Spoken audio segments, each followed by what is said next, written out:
While Aegon marched on Harrenhal after his coronation, Orys Baratheon had taken most of his forces and his queen Rhaenys with her dragon south to deal with the excuse for the invasion.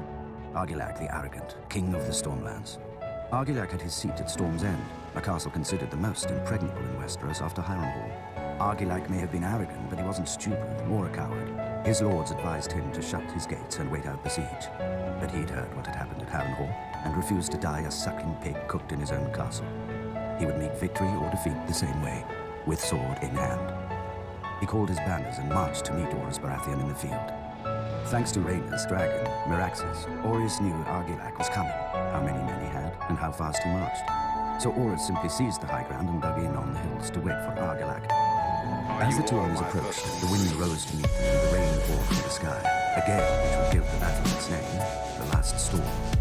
King Argilac's lords urged him to wait for the weather to die down, but the Storm King saw that the rain was blowing into the faces of the Baratheon men on their hills.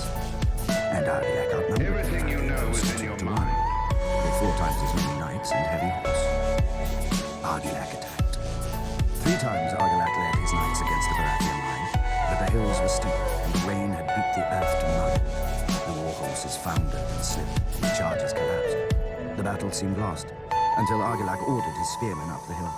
Blinded by the rain, the Baratheons didn't see them until it was too late. One hill fell, then another, and another, until only one remained in the Baratheon center. If Argilac could break through there, he could split the invading army and flank both halves. Argilac and his men charged, and the Baratheon line broke, revealing Queen Rhaenys and Meraxes. Argilac's vanguard burst into flame and his men panicked. The victory charge fell into chaos, and Argilac himself was thrown from his horse. But he didn't yield. When Orys Baratheon arrived, he found the old king holding off half a dozen men and another half-dozen dead at his feet. Orys dismounted to meet the king on equal footing and offered Argilac one final chance to yield. Argilac cursed him instead. As the storm raged around him, the grizzled old warrior and bearded upstart fought for life and kingdom. In the end, Argilac got his wish. He died, sword in hand. As word of Argilac's death spread, his lords and knights threw down their swords and fled. Orys and his vanguard rode to Storm's End to claim Argilac's castle for Aegon, only to find the gates barred and the walls mad.